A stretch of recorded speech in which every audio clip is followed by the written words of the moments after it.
Bom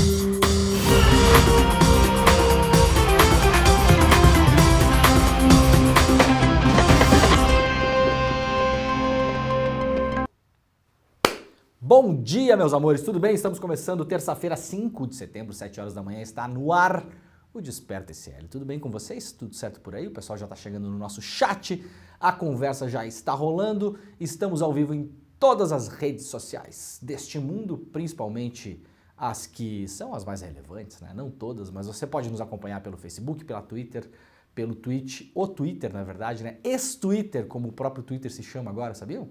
O X agora se chama ex-Twitter. Eu me nego, não vou chamar de X, me nego, desculpa o Elon Musk, problema seu, tá bom?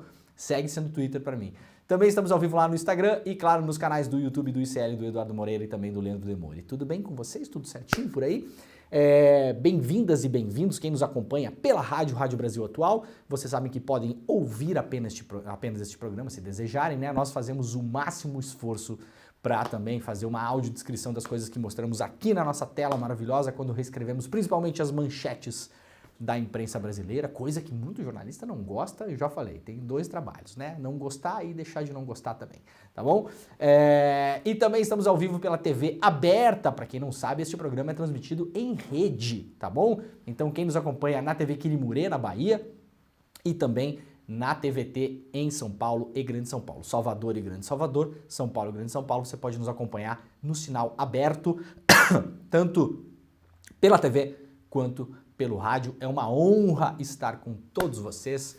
Tudo bem com vocês? Tudo certinho? Estão acordando bem? Estou recebendo várias mensagens de pessoas que inclusive falei ontem, começaram a acordar mais cedo para acompanhar este programa, ou seja, este programa também ajuda a melhorar a vida das pessoas, né? Porque você vai dormir mais cedo, acorda mais cedo e fica mais feliz, né?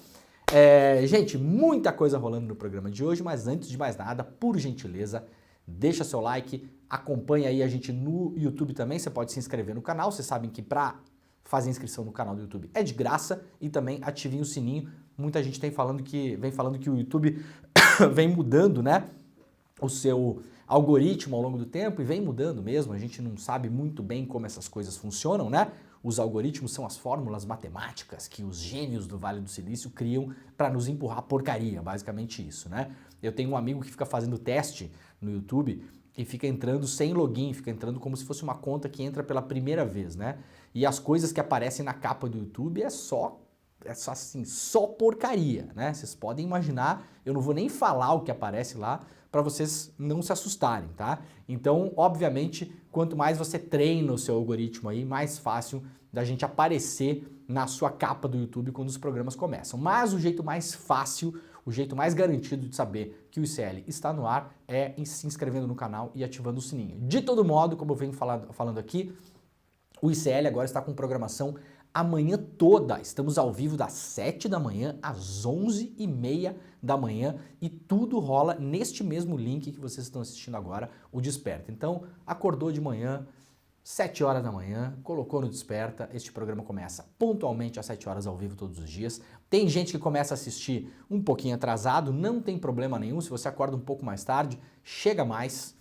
Clica lá no linkzinho do YouTube, você pode também acompanhar o programa como se fosse ao vivo, começou a assistir o programa 7h15, 7h20, 7h30, 7h40, 7h45, tá saindo pro trabalho, né? Muita gente se organiza, tá saindo pro trabalho, tá levando a molecada na escola, tá fazendo aquela coisa toda, chegou no carro, colocou no aplicativo do YouTube, dá o play e você pode voltar o programa até o começo e começa a assistir esse programa como se fosse ao vivo, só que um pouquinho mais tarde, tá tudo certo, tá tudo bem. E claro, depois, se você puder, compartilhe este programa com as pessoas que você ama, porque afinal de contas, quem ama cuida, né, o Jimmy? Tá tudo certo aí, Jimmy? Tudo beleza? Tudo certo. Tudo beleza. O Jimmy tá empolgado porque o Flamengo tá na final da Libertadores, né? Não tá, né, Jimmy? O Jimmy fica bravo quando eu falo isso. Mas tá na final da Copa do Brasil, né, Jimmy? Né? Acontece. Mas o Grêmio também não tá, então tá tudo certo. Tá tudo beleza. Né? O que importa é ser feliz, né, Jimmy? Era boa, era ruim, né? Eu já passei por 2 Série B, torci tanto pro Flamengo e pra Série B, Jimmy, sabe? Não é assim. Isso não vai acontecer. Eu tava brincando ontem no grupo do ICL que a gente tem que fazer o ICL, para quando o Palmeiras e o Flamengo estiverem na Série C. Eu acho que isso não vai acontecer, né, Jimmy?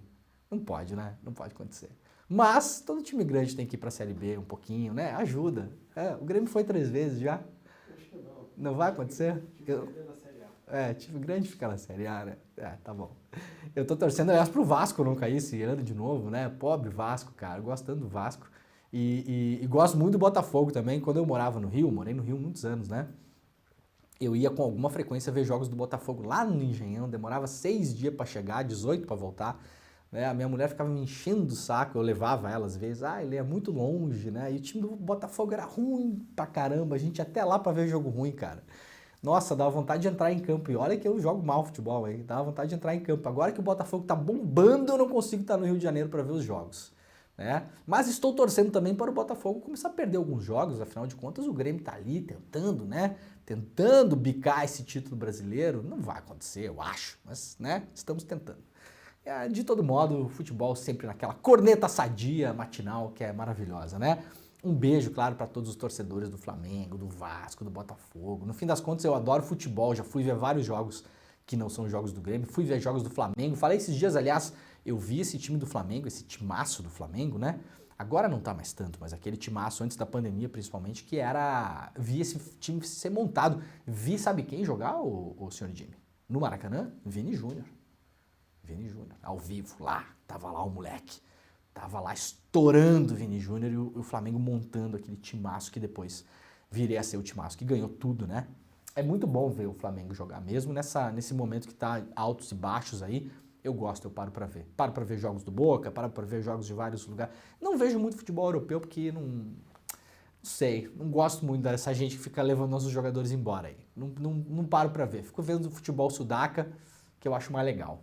Gosto de ver o futebol argentino pra caramba e gosto de ver futebol brasileiro também. Então é isso, né? A gente tem que fazer, aliás, o ICL Esportes, né? Temos o nosso amado, nosso decano, né? Juca Kfouri aí, sempre comentando no ICL Notícias primeira edição, que começa depois do Desperta. A gente poderia, né, rapaziada, vamos lá fazer o ICL Esportes, né? O ICL Futebol. Seria legal, né? Teria que ter uma transmissãozinha de futebol também, né? Seria bom. Muito bem, pessoal, olha só, quero começar o programa com uma notícia maravilhosa. Eu vou dar o play no vídeo aqui, não vou botar áudio, porque não precisa, a gente vai ver aqui, já é bonito demais aqui, ó. Teve uma cerimônia lindíssima na Espanha ontem, o Caetano Veloso, olha só, Caetano tá tão bonitinho, Caetano, né? Olha que coisa maravilhosa. Ele foi agraciado ontem, né? Essas cerimônias nessas universidades europeias são muito bonitas, né? Foi agraciado ontem com o título doutor honoris causa da Universidade de Salamanca, na Espanha. Só 2 brasileiros têm esta honraria, né? O ex-presidente Fernando Henrique Cardoso e também o Lula, né? Então o Caetano é o 3º brasileiro na história da universidade, foi lá receber o seu título, olha só, coisa bonitinha. Botou essa roupicha, azulzinho, azul bebê, é isso? Eu sou meio daltônico, eu não identifico muito bem as cores. É um azul? Isso aí, Jimmy? Azul. É azulzinho, né? Azul bebê, olha lá Caetano com o seu titulão, olha o tamanho do título do Caetano, rapaz, coisa linda, né? Título foi proposto pela Faculdade de Filologia, por isso a cor azul celeste do meu traje, específica da faculdade, e celebrada por meu padrinho Pedro Serra e pelo reitor magnífico da universidade, Ricardo Ribeiro. Então um grande abraço para o Caetano representando o Brasil, né? A gente saiu de um mundo, pensa só, a gente saiu de um mundo onde o nosso presidente ficava comendo McDonald's durante as reuniões da ONU, e nada contra quem come McDonald's também, mas também você não tem que comer McDonald's, né? Para início de história, tá? E aí agora a gente volta a ter finalmente, né? No ano passado tivemos o Chico Buarque recebendo o Prêmio Camões, agora temos o Caetano. Gente, a sorte que a gente tem de ter essa galera fazendo show. O Caetano tá fazendo shows maravilhosos, incríveis, né? E representando o Brasil. É gente que não faz a gente passar vergonha, pelo contrário, faz a gente ter orgulho da arte brasileira, da música brasileira. Então, parabéns pro Caetano, um beijo para ele. Um beijo para Paula Lavigne, que tá sempre aí também tocando essa carreira brilhante do Caetano, levando a coisa para frente, né? Movimentando tudo ali, né? A Paula é uma máquina, né, para fazer essa coisa funcionar, né? A gente não vê as coisas por trás dos bastidores, mas sem isso a coisa não andaria também. Então, parabéns pro casal, né? Porque isso é uma premiação pros dois também, né? Muito bem, começar o dia com notícia boa, né? Gente, ó, ontem nós falamos aqui que teria, né, um ciclone extratropical no sul do Brasil.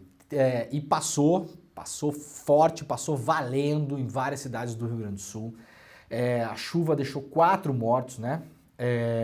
A formação de mais um ciclone extratropical nesse inverno, que está sendo um inverno totalmente atípico, né?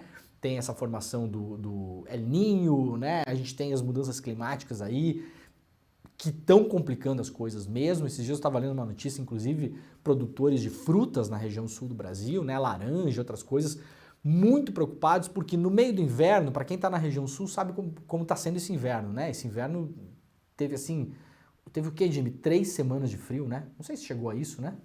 Mais ou menos, né? 3 semanas e espaçadas ainda, né? Não foi seguido, assim. E aí no meio teve dias que fez, sei lá, 30 graus, uma coisa totalmente fora do normal. E falei até no programa esses dias, as árvores, né, elas começaram a fazer floração, porque ficaram confusas e acharam que já era primavera. E aí você começa a ter polinização, né, as abelhinhas começam lá a fazer o trabalhinho delas, né, vão lá, polinizam. E aí você pega, por exemplo, uma laranjeira, ela faz a floração e ela está pronta para começar a gerar os frutos para os produtores de laranja, né? E aí, aliás, isso aqui, essa tosse é causa desse tempo maluco, né? E aí depois vem um frio em cima e mata tudo. E aí os produtores estão muito preocupados porque é uma situação super atípica, não se sabe se essa floração vai voltar na primavera. Então pode ter inclusive aumento de preço de alimentos e outras consequências. Tá bem difícil o inverno mesmo, né? E essa forte chuva que começou no final de semana no Rio Grande do Sul causou 4 mortes. Até o final da tarde havia registrado danos em pelo menos 21 municípios, né? O fenômeno nessa terça-feira deve começar a migrar para a região sudeste, mas pelo que eu dei uma olhada no clima-tempo aqui, para quem vive na região sudeste, ele não chega com a intensidade que chegou no Rio Grande do Sul. De todo modo, se você vive, como eu falei ontem, no interior de São Paulo, principalmente em zonas rurais, cuidado com os bichinhos aí, guarda os bichinhos onde você puder, né? Os bichos que ficam geralmente fora de casa.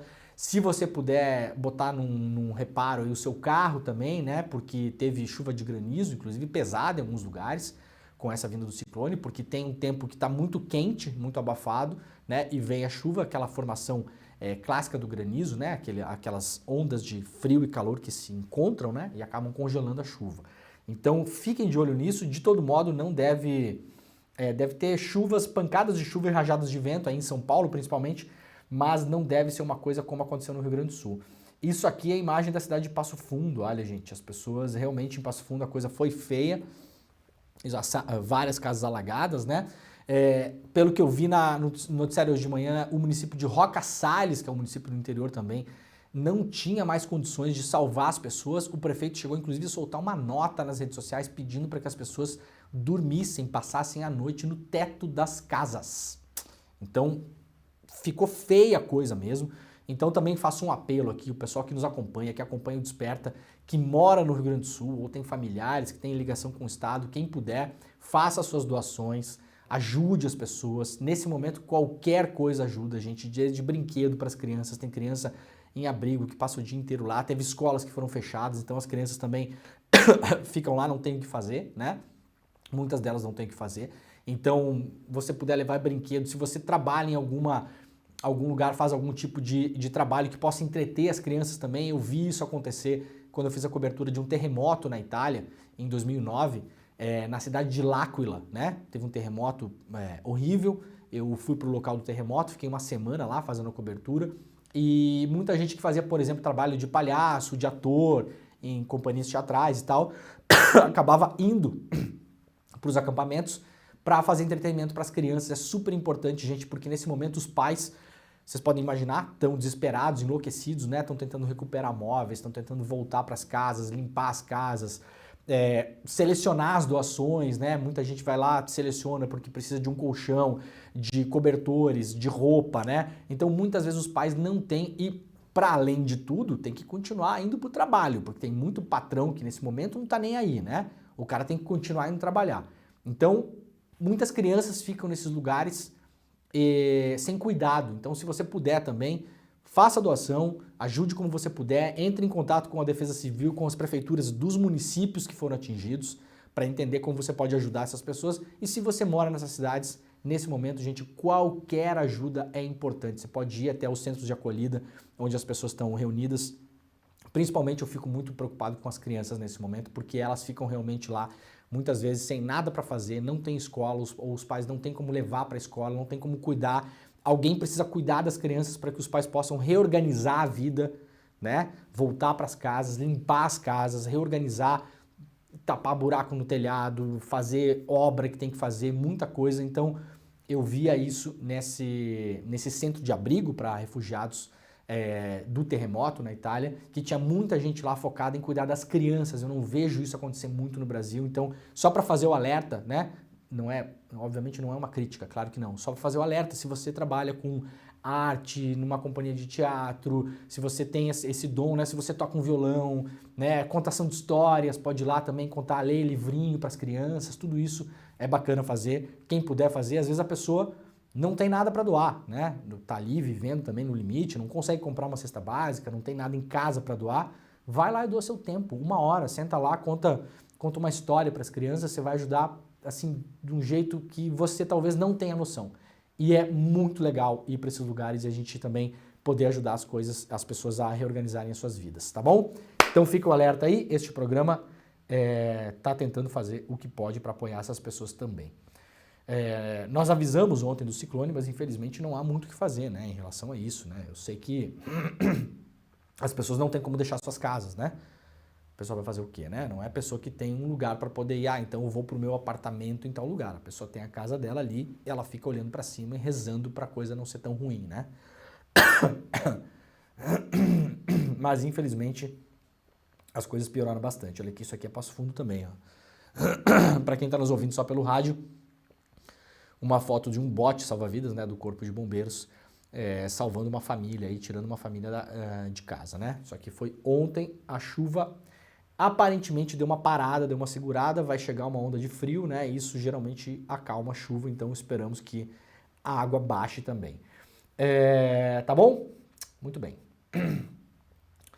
Gente, vamos lá. Ó, notícia trazida pela Juliana Dalpiva, repórter lá do UOL. Vamos falar sobre Bolsonaro. Na véspera de depoimento, Cid, o braço direito do Bolsonaro, avaliou que Bolsonaro o arrastava para a lama. Ô, tenente-coronel, se você acompanhasse a mídia esquerdalha, como vocês chamam, né?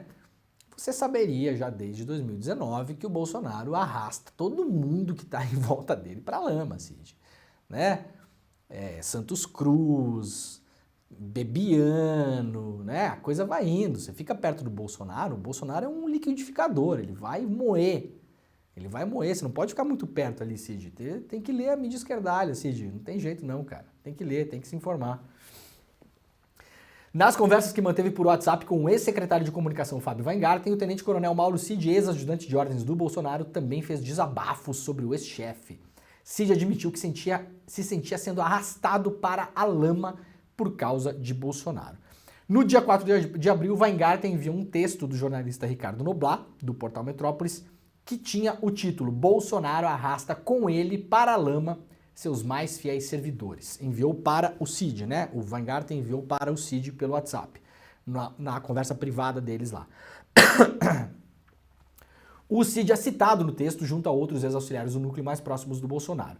Ao ler a mensagem, o Cid respondeu para o Fábio Weingarten: "Não deixa de ser verdade", né? Ou seja, parece que estamos sendo arrastados para a lama. As mensagens foram obtidas do celular do Cid, foram obtidas pela coluna, né, pela Juliana Dalpiva, com exclusividade, e procurados, o Weingarten não quis comentar o teor dos diálogos e a defesa do Mauro Cid disse que não tinha nada a declarar. A Juliana Dalpiva não fala isso aqui, obviamente, e não é obrigação dela falar, ela tem o sigilo, a fonte dela, mas imagina-se que essas mensagens, até porque isso foi divulgado na semana passada, né? O próprio Weingarten falou que divulgaria todas as suas mensagens, não parece segredo para ninguém que quem vem divulgando essas mensagens é o próprio Fábio Weingarten, que no fim das contas interessa para a defesa pública dele também, porque o Weingarten se sai bem nessas conversas todas, né? Ao menos das conversas que tivemos acesso até agora, né? Talvez haja conversas que o Weingarten não divulgou e que possam ser ruins para eles, não sabemos, né? Mas, por enquanto, o Weingarten parece o cara que... sabe o cara que trabalha no departamento do VDM, que eu não vou falar o que é aqui nessa hora da manhã, né? Vai da M, né? Toda empresa deveria ter um departamento do VDM, né? O Weingarten parecia o chefe do departamento do VDM, né? Pelo menos pelas conversas que sabemos até agora. Parece que é o cara que viu ali que estava todo mundo fazendo bobagem e atuou para falar, ó, gente, isso aqui vai dar problema, tem que devolver o relógio, não pode isso, não pode aquilo. O Fábio Weingarten é um cara que sabe muito bem jogar com os humores da opinião pública. Então também fiquemos atentos, né? De todo modo, parece que realmente teve uma atuação minimamente republicana perto desse bando de maluco que cerca o Bolsonaro, né? É o que emerge dessas mensagens, né? A mensagem foi enviada um dia antes do depoimento de Cid para a PF no inquérito que apura o desvio das joias sauditas presenteadas para a presidência da República. Na ocasião, 5 de abril, ele declarou que buscar presentes recebidos pelo então presidente era algo normal e corriqueiro na ajudância de ordens. O Cid tinha passado aquele final de semana em São Paulo com a família e aproveitou a ocasião para encontrar o advogado Frederic Vassef, o homem que foi lá recomprar o Rolex, né? Então, a reportagem está publicada lá na capa do UOL e a Juliana Dalpiva publicou várias reportagens com essas conversas do Weingarten com o Cid nos últimos dias. Então, se vocês quiserem, recuperem. Reforça basicamente os diálogos, né? Para além de pintar uma boa figura para o Weingarten, e de novo, se ele agiu de maneira legal e bacana e dentro da lei, nesse caso, parabéns para ele, né? Quer dizer, ninguém deve ser parabenizado por agir dentro da lei, né? Então é isso aí, Weingarten, né? É isso aí. É assim mesmo, viu? É assim mesmo. Tem um conjuntinho de coisa escrita no país aí chamada lei, né? Então se o Weingarten foi o único dos caras ali que aparentemente parece que foi, né? Que foi o cara que olhou e falou, pera aí que vocês estão fazendo uma coisa errada, é isso aí mesmo, viu? Agora, essas mensagens pro Cid e pro grupo do Bolsonaro são muito ruins porque elas reforçam, na verdade, o que a gente tem visto aí com os e-mails do próprio Cid, né? Então, o principal dessas matérias é que mostram o Cid muito consciente sobre o que ele estava fazendo e sabendo que aquilo não era legal, tá? Esse é o teor das mensagens que vêm sendo publicadas nos últimos dias aí pelo UOL. O Ministério pede que o TCU, né, pede ao TCU que mande Bolsonaro devolver presentes recebidos no mandato. Eu, sinceramente, achei que isso já tinha rolado, mas talvez está rolando de novo, né? O Ministério Público, junto ao Tribunal de Contas da União, pediu à Corte que mande o ex-presidente Jair Bolsonaro devolver todos os presentes que tenha recebido durante viagens oficiais e visitas a chefes de Estado em seu mandato. Aliás, ontem, o jornalista André Borges, que é o jornalista que publicou as primeiras matérias sobre as joias, curiosamente, né, o André publicou essas reportagens incríveis no Estadão e uns meses depois foi demitido do Estadão, tá? E não estou dizendo que tem ligação entre uma coisa e outra, eu estou dizendo o seguinte, no mínimo, né? Eu não vou fazer nenhuma teoria maluca aqui porque não é do meu feitio, né? Dizer que o Estadão demitiu porque as matérias estavam falando do Bolsonaro, não é nada disso, não, eu não acho que seja isso, inclusive. Eu estou dizendo assim, ó, no mínimo, o jornalista que levou a serem publicadas as reportagens, talvez as reportagens que podem levar o Bolsonaro para a cadeia, das reportagens mais importantes do jornalismo brasileiro dos últimos anos. Em vez do cara receber um aumento, né, ganhar umas férias, ser premiado, ser recebido com aplauso na redação do jornal, o cara foi demitido. É um negócio inacreditável, né? É um negócio inacreditável. Mas o André Borges está trabalhando já em vários outros lugares, está escrevendo matérias, inclusive, para a revista Piauí, importantíssimas, inclusive. Ontem esteve no ICL Notícias, primeira edição, e falou uma coisa que eu não sabia, né? O André Borges falou o seguinte, que o total de presentes recebidos pelo Trump em viagens oficiais, esses presentes estilo que o Bolsonaro recebeu, sabem quanto é o valor? Pra vocês terem uma ideia? 5 anos de mandato do Trump. O Trump recebeu presentes de chefes de Estado num valor total de 250 mil reais. Não é nem dólares não, tá? Reais. Então o Trump, 5 anos como presidente dos Estados Unidos, o cara que o mundo inteiro mais quer puxar o saco, né? Hoje em dia não tá mais com essa bola toda, mas ainda é os Estados Unidos da América, né? É um país que todo chefe de Estado quer puxar o saco. Então, natural seria a gente imaginar que o príncipe da Arábia Saudita, por exemplo, foi lá, o Mohammed bin Salman, também conhecido como Mohammed Picadinho, que foi o cara que autorizou o assassinato de um jornalista na embaixada da Arábia Saudita na Turquia, né? Foi descoberto depois, foi perdoado, aliás, pelos Estados Unidos, né? Porque afinal de contas, né? Vamos criminalizar e vamos massacrar e destruir o Julian Assange, que é o cara que revelou os nossos segredos de Estado, nossos crimes de guerra. O cara lá que mandou esquartejar um jornalista, tudo bem, tudo certo, a gente precisa fazer negócios com ele, né?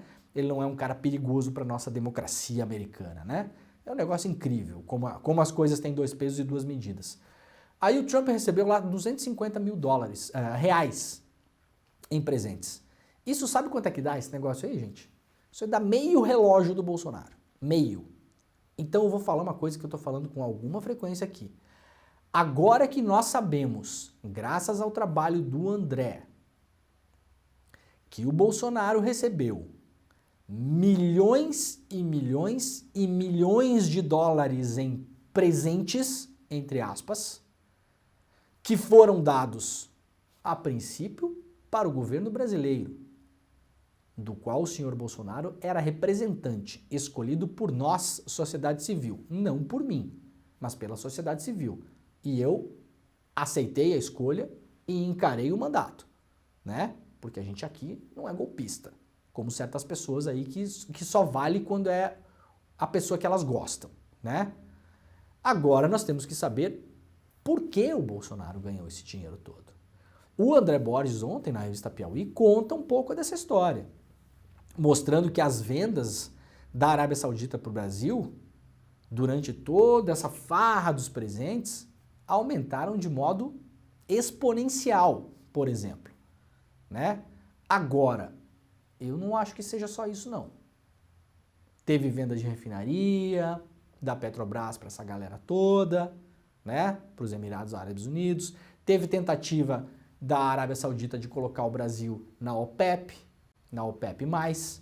foi uma iniciativa que foi tocada oficialmente e não aconteceu, graças a Deus e graças aos funcionários de carreira do Itamaraty, que estavam lá tentando se equilibrar no meio da loucura bolsonarista. É Ernesto Araújo, é globalismo, é Olavo de Carvalho, é Alessandro Duguin, é não sei o quê, essa galera toda, né?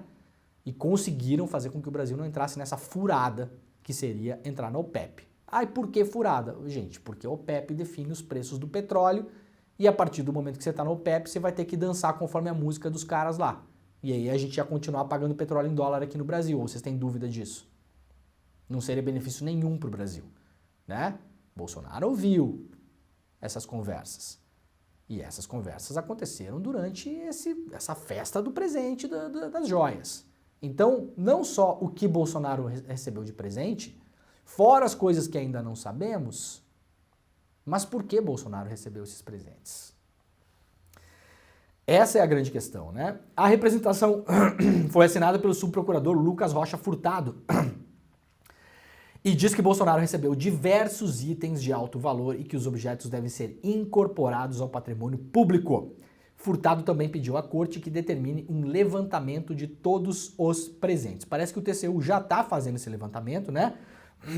E teremos aí, espero, nas próximas semanas, uma lista de outros presentes. Parece que só de relógio são 25, que sabemos, os registrados. Atenção, não se esqueçam. Documento publicado, inclusive, aqui no ICL pela Heloísa Vilela. Ajudância de ordens do Bolsonaro trocando e-mails entre si, dizendo para não registrar pedras preciosas que o Bolsonaro recebeu em Minas Gerais, para guardá-las no cofre grande e entregá-las na mão do Cid. E-mail que foi obtido pela CPI dos atos golpistas e foi divulgado pela deputada Jandira Fegali. Então assim, ó, sabemos que tem 25 relógios que o Bolsonaro recebeu. Pode ter os reloginhos Cássio lá de R$100, pode ter. Não sabemos. Precisamos saber. A gente precisa ter transparência nessa coisa. Agora, e os eventuais relógios que não foram registrados? Há precedentes. Se os caras registraram em e-mail oficial, gente, para não registrar pedras preciosas, alguém consegue imaginar que Bolsonaro, família Bolsonaro, ajudante de ordens, ministros de Estado, diretor de estatal, cargos executivos de ministérios. Será que a gente não pode imaginar que essa gente ficou 4 anos viajando pelos 4 cantos do mundo e pode eventualmente ter trazido bugiganga na mala? Não dá pra gente imaginar isso? Há precedentes.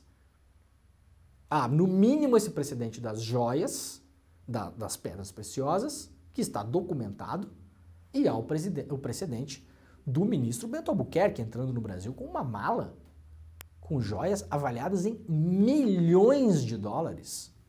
Tentou passar lá, quando você chega no aeroporto, né? Tem o portãozinho verde e o portãozinho vermelho. Tentou passar no portãozinho verde, nada a declarar. A alfândega, né, apitou o negócio lá e pegou. O ministro saiu e voltou para a área de desembarque e falou que aquelas joias eram para a primeira-dama, Michele Bolsonaro. Inclusive nessas conversas do Cid com o Weingarten, o Cid aparentemente ali mente para o Fábio Weingarten em determinado momento, porque fala que o Bolsonaro só soube dessas joias todas no final de 2022. Isso é mentira. Isso é falso. Porque na entrada das joias do Brasil, Bento Albuquerque usou o nome da primeira-dama. E ninguém pode imaginar que ele não tenha saído dali e ligado diretamente para o presidente. Olha, presidente, acabei de usar o nome da dona Michele aqui para tentar entrar com umas joias. Não rolou. A administração Bolsonaro, através do Ministério de Minas e Energia e do Ministério de Relações Exteriores, fez 4 tentativas ainda em 2021 para botar a mão nessas joias. Inclusive, o Bolsonaro trocou o diretor-geral da Receita Federal para botar um brother. E foi esse brother que foi lá tentar pegar as joias depois de novo.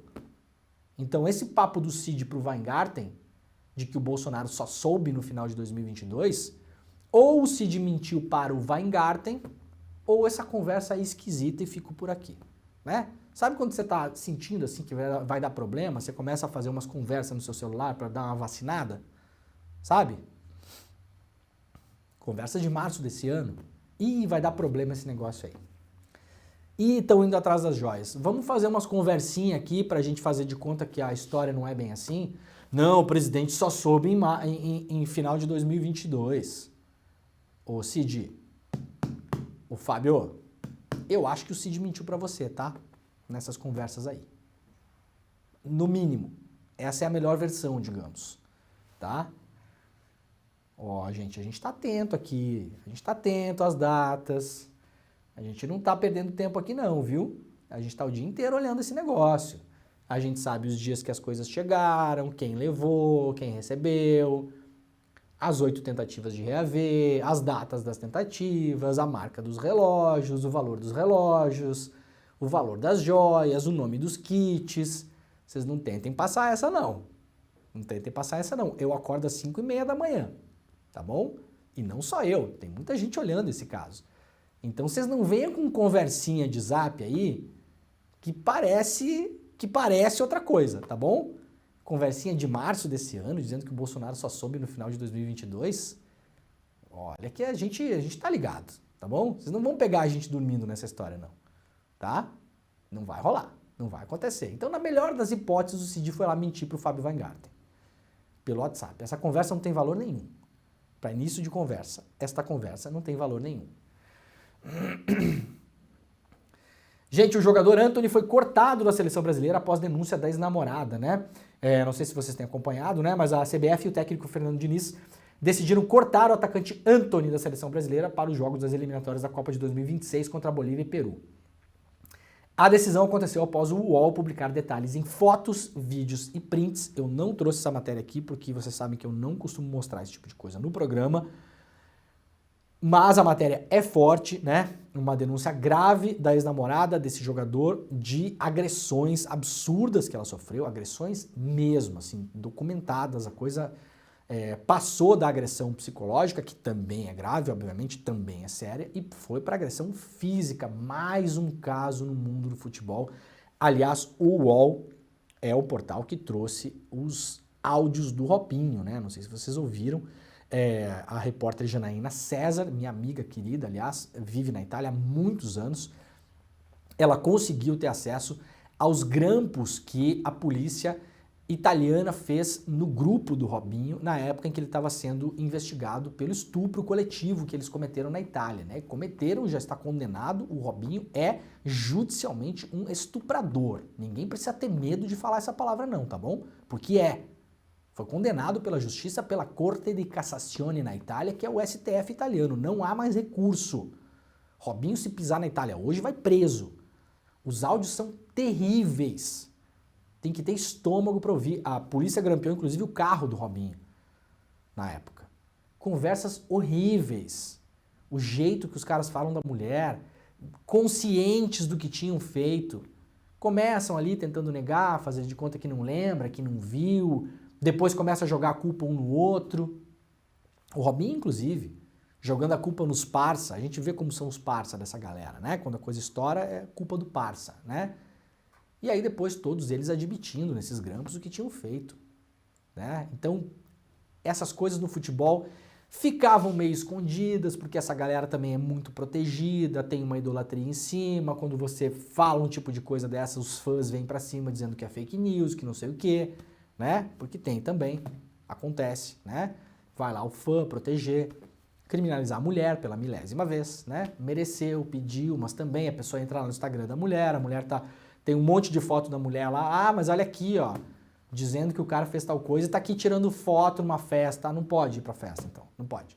A pessoa não pode ter a vida dela, não pode viver, né? A pessoa tem que, assim, acabou a vida da pessoa, a pessoa tem que começar a fazer só foto o quê? Onde? Na igreja, né? No psicólogo. Então, assim, começam esses julgamentos morais e tal, mas, felizmente, nos últimos anos, várias dessas denúncias estão sendo levadas a sério, né? O Daniel Alves, na Espanha, está preso até agora, né? E isso não acontece no mundo do futebol nem de hoje e nem é pouco. Essas histórias estão vindo à tona agora, graças muito também à coragem dessas mulheres de denunciar e ao trabalho da imprensa, porque se você deixar ali, se a imprensa não bota a mão nisso, gente, chega um Daniel Alves na delegacia. O que vocês acham que acontece? Eu lembro até hoje da história, não tem nada a ver com crimes sexuais, claro, mas da história do Roberto Carlos, quando processou um cara que escreveu um livro sobre ele, uma biografia.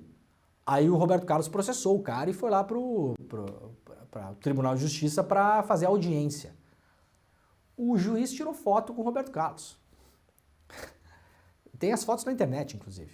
Obviamente, o autor do livro perdeu a causa. Porque chega lá o Roberto Carlos. Tem um peso isso. Né? O Roberto Carlos cantor, né? Não jogador. Então, essas coisas, se a imprensa não bota o olho, vocês acham que acontece o quê quando chega um Robinho numa delegacia, gente? Quando chega um Daniel Alves numa delegacia? A chance dos caras se safarem é muito alta. É muito alta. Então, que bom que essas coisas têm saído, né? Então, leiam a matéria que foi publicada pelo UOL. A matéria denunciou o jogador por violência doméstica, né? A ex-namorada, e atribuiu a Antony agressões físicas e verbais. O corte aconteceu após uma reunião do comando da CBF com o Diniz, que está em Belém do Pará, para o primeiro jogo do Brasil diante dos bolivianos, que acontece nessa sexta-feira. Então, leiam a matéria se vocês tiverem Fortaleza para lê-la, né? ONU denuncia impunidade e baixa participação política de negros no Brasil. Nosso camarada Jamil Chad lá no UOL. Com baixa representação na vida política, a população negra no Brasil continua sendo alvo desproporcional de violência policial e impunidade generalizada é ainda uma realidade para ativistas diante de crimes e ameaças. O alerta foi emitido na terça-feira pela ONU numa investigação que mapeia a situação da violência policial contra a população negra pelo mundo. Em 2021, a ONU aprovou uma resolução em que estabelecia uma investigação sobre os casos espalhados pelo mundo de ações racistas por parte das forças de ordem. A iniciativa foi tomada depois da morte do americano George Floyd por policiais nos Estados Unidos em 2020. Naquele momento, o governo de Jair Bolsonaro se aliou ao governo de Donald Trump na esperança de minar a resolução da ONU. Claro, vai investigar crimes cometidos contra a população negra. O que o Trump e o Bolsonaro vão fazer, né? Óbvio que vão tentar fazer com que esse negócio não ande, né? Agora, um novo informe, a entidade deixa claro que o Brasil é um dos locais no mundo onde a situação da população negra continua sendo grave. Que novidade, né?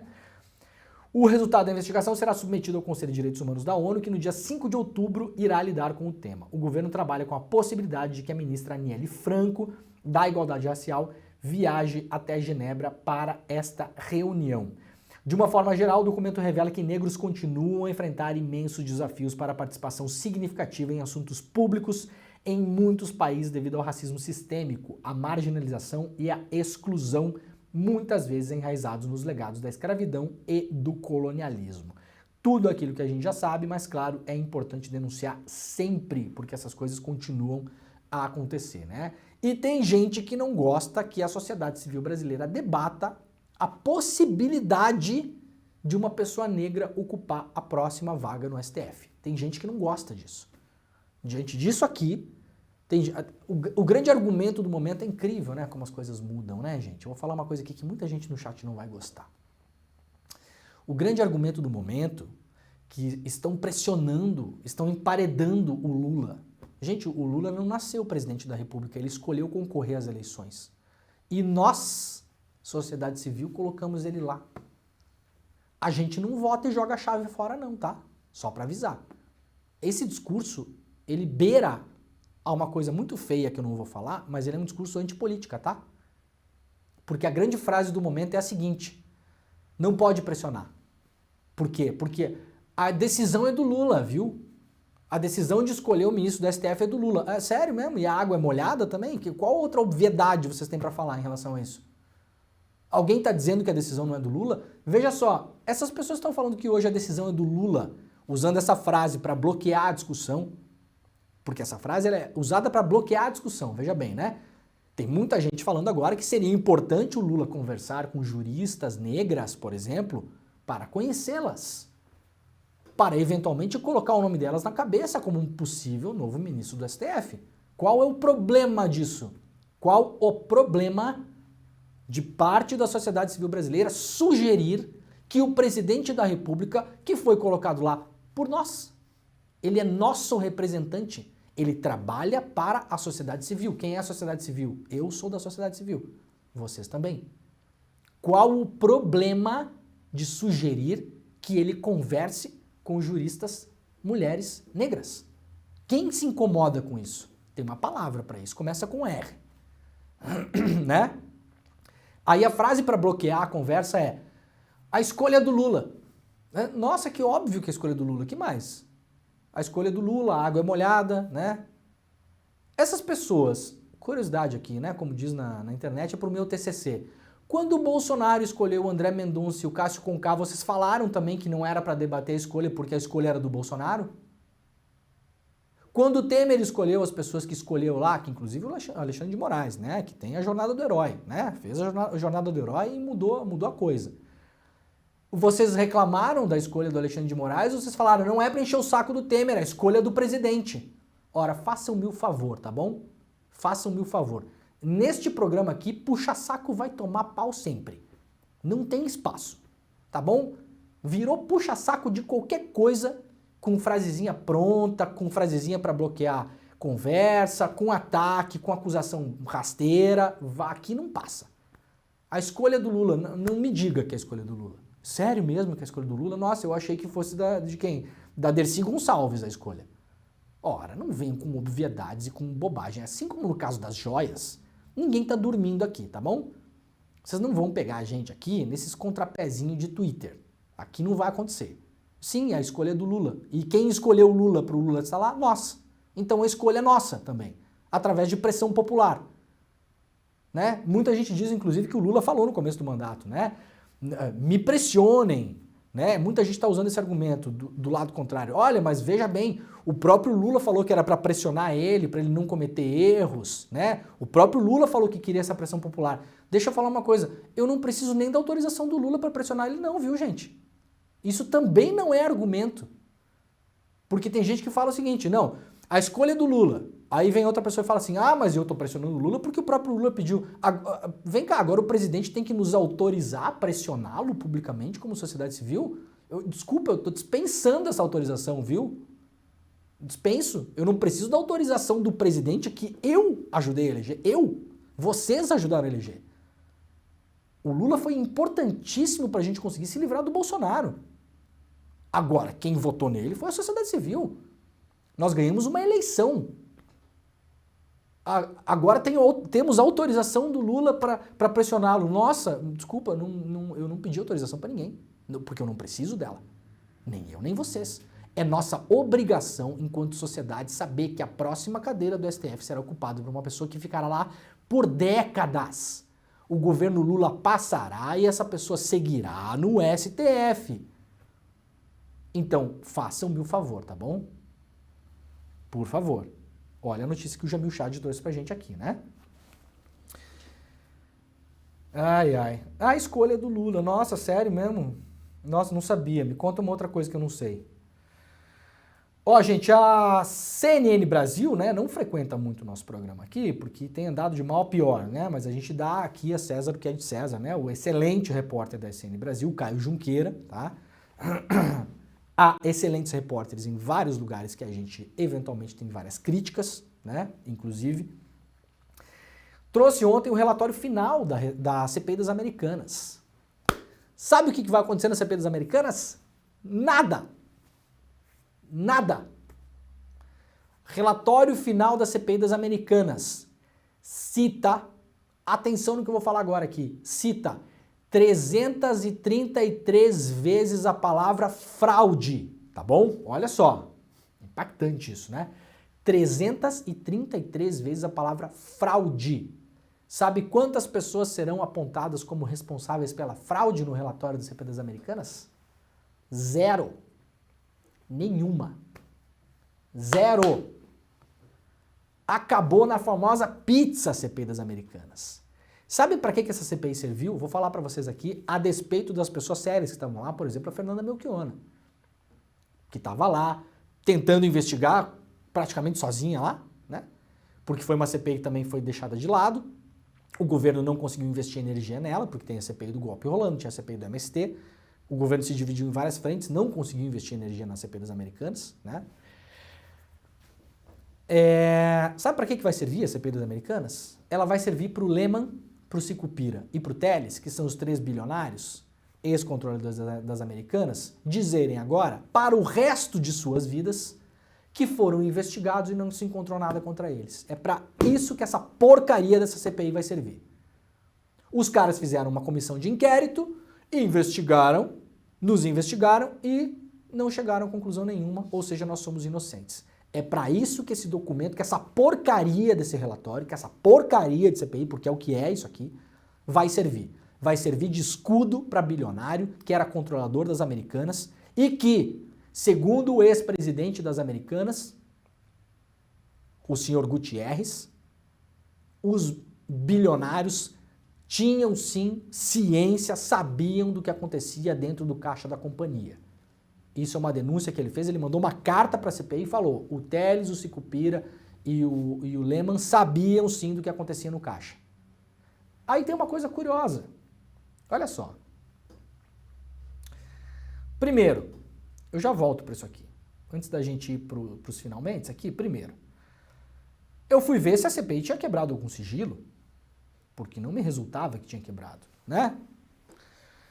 CPI Americanas quebra de sigilo, pesquisa no Google básica pra gente ver quais sigilos foram quebrados, afinal de contas é a maior fraude da história, olha assim, bota o Petrolão no chinelo, viu? A Petrobras recuperou 6 bi na roubalheira que rolou no Petrolão. A fraude das Americanas é de 40. Tá bom? 40. Então é 8 vezes mais. Quebrou algum sigilo a CPI? Só tem notícia assim, ó. CPI prepara quebras de sigilo. CPI das Americanas pode pedir quebra. CPI das Americanas será retomada com pedido de quebra. CPI das Americanas prepara quebra. Será retomada com pedido de quebra. Vai quebrar os sigilos. Prepara quebra. Não quebrou nenhum sigilo relevante durante toda a investigação. Aí tem CPI aí, que é uma outra CPI de palhaço, porque a gente vira um bando de palhaço vendo esse negócio. A tal da outra CPI que tá rolando lá no Congresso, né? CPI das criptomoedas. Aí os caras vão lá e pedem quebra de sigilo da Tata Werneck, do Cauã Raymond e do Marcelo Tais. Por quê? Porque fizeram propaganda para um negócio de Bitcoin. Que depois foram ver lá que era um negócio de pirâmide de Bitcoin. Ou seja, as pessoas que fizeram propaganda para o negócio, que não são legalmente responsáveis pelo negócio. Você pode dizer, ai, que absurdo, fez propaganda, né? Não pode fazer porque é irresponsabilidade, porque tem que saber como é que é o negócio. Tudo bem, isso é uma outra discussão. Então a gente vai começar agora a pedir quebra de sigilo da Fátima Bernardes porque fez propaganda para frigorífico que compra carne de desmatamento da Amazônia. É nisso que a gente vai chegar? A gente vai pedir quebra de sigilo de ator de Hollywood que fez propaganda para Volkswagen, né? Que mentiu para o mundo todo anos atrás que os seus carros poluíam menos do que na verdade poluíam. Fazia mudança no software do carro lá para mentir sobre os índices de poluição. É isso? É para isso que a gente vai? Então assim, o Marcelo Tais, que não tem nada a ver com o negócio, né? Que foi lá fazer um trabalho, que é o trabalho do cara, o cara virou garoto propaganda de um negócio. A Tata Werneck, o Raimond, que não tem nada a ver com o negócio, que no limite foram enganados, inclusive pela própria empresa, porque obviamente é isso que parece que aconteceu. Tem machão lá no Congresso que vai pedir, vamos pedir a quebra de sigilo do Marcelo Tais. Cadê a quebra de sigilo do Lehman?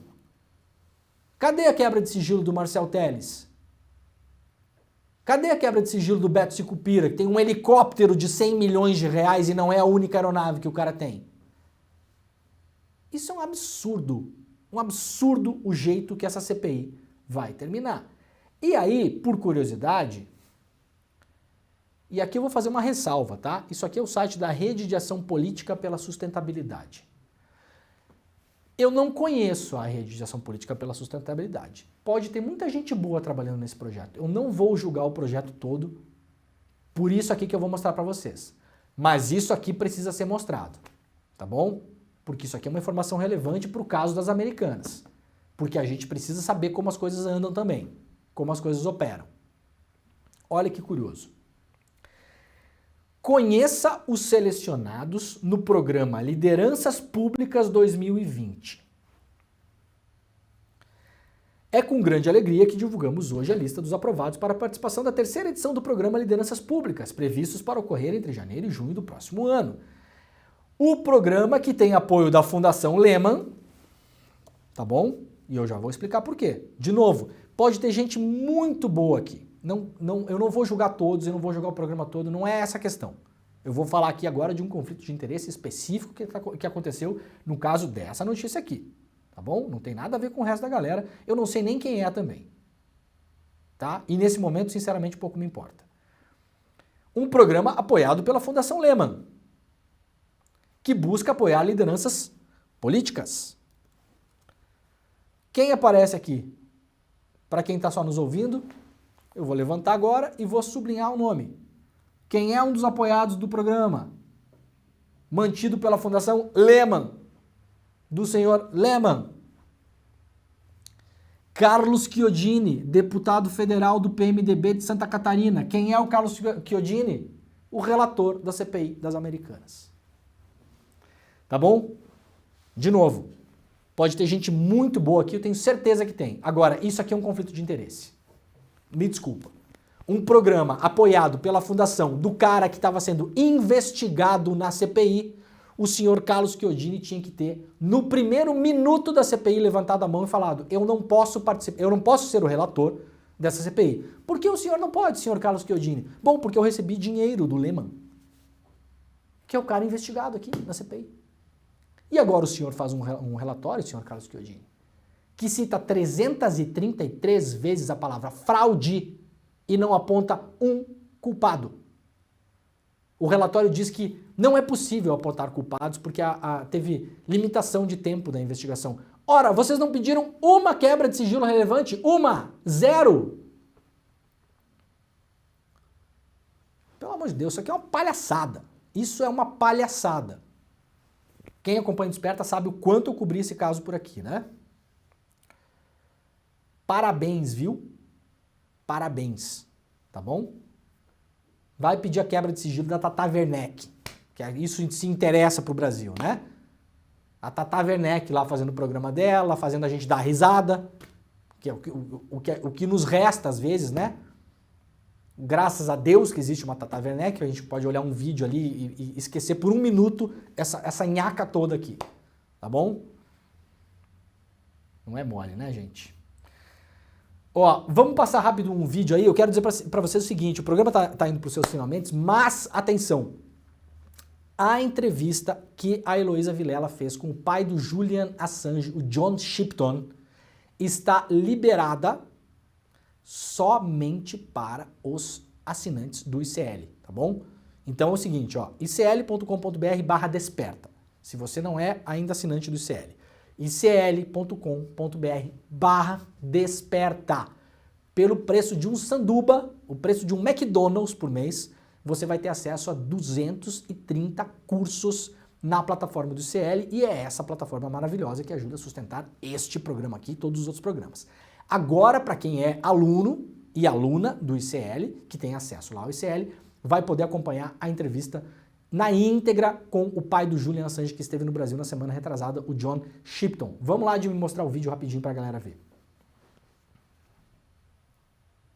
Para ser totalmente honesto, não recebo. Perdão, eu tinha falado pro Jimmy que ia entrar um, mas acabei confundindo. É isso aí, vai. The press, one way or another, was able to influence the public opinion on the Vietnam War with the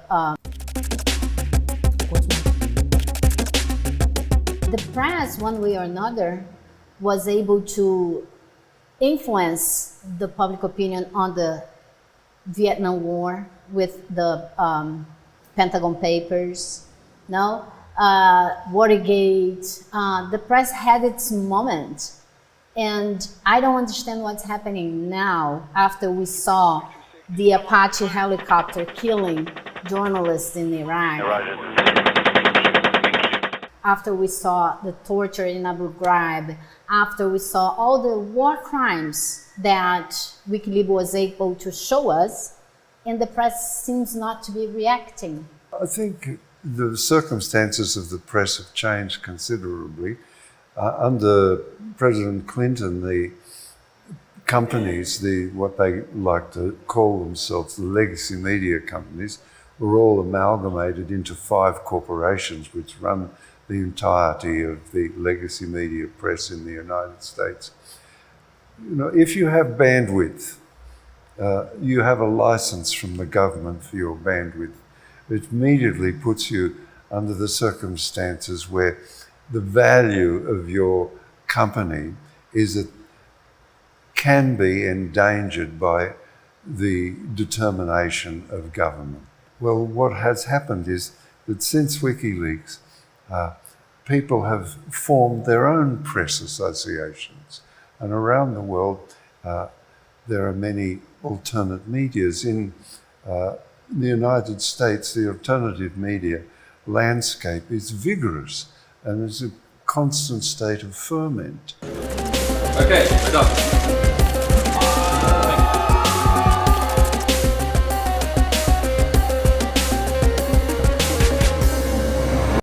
Muito bem, então, para quem quiser ver essa entrevista na íntegra, icl.com.br/desperta, chega lá, faz a sua assinatura, tem essa entrevista, tem muito mais, tem peças de teatro, tem aula de inglês, tem aula de russo, tem aula de mandarim, tem aula de marcenaria, tem aula de filosofia, tem aula de rede social, tem aula de marketing digital, tem tudo, tudo. Não há o que não haja, tem aula com o Noam Chomsky, tem aula com a Marina Chauí, tem assim, ó, vocês não têm ideia o que tem dentro do ICL. icl.com.br/desperta, um sanduba por mês, você vai mudar a sua vida real, tá bom? Estamos encerrando a nossa rede, muito obrigado pessoal da TV Quirimurê, da Rádio Brasil Atual e da TVT. Voltamos amanhã às 7 horas da manhã. Tchau!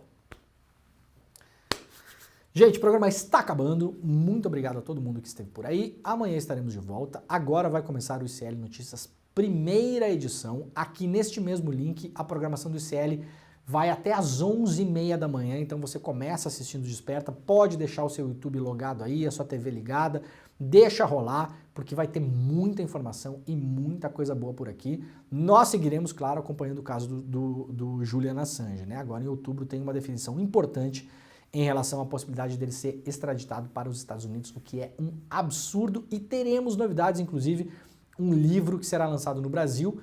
Vou dar um pequeno spoiler aqui com pós-fácio meu e prefácio do César Calejon sobre o caso Assange. A gente deve fazer um evento também em São Paulo, mas eu aviso vocês com calma quando as coisas acontecerem, tá bom? Beijo pra todo mundo e até amanhã.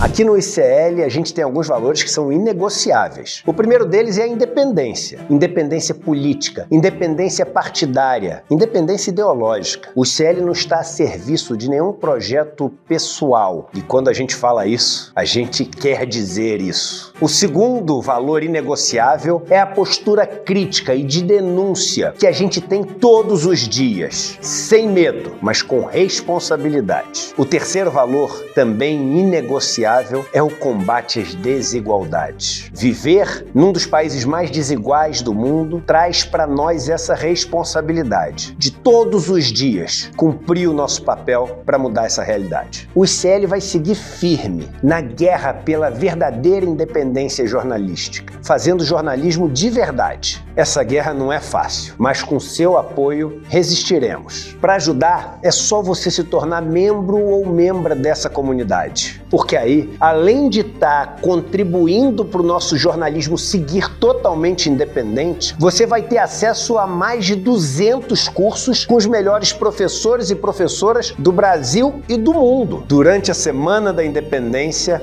ao se tornar membro, você vai ganhar presentes incríveis do ICL. Aproveite e acesse agora o site para ver esses presentes e conhecer também todos esses cursos que são oferecidos. Vem com a gente mudar o Brasil. Fortaleça o jornalismo verdadeiramente independente, fazendo parte do ICL.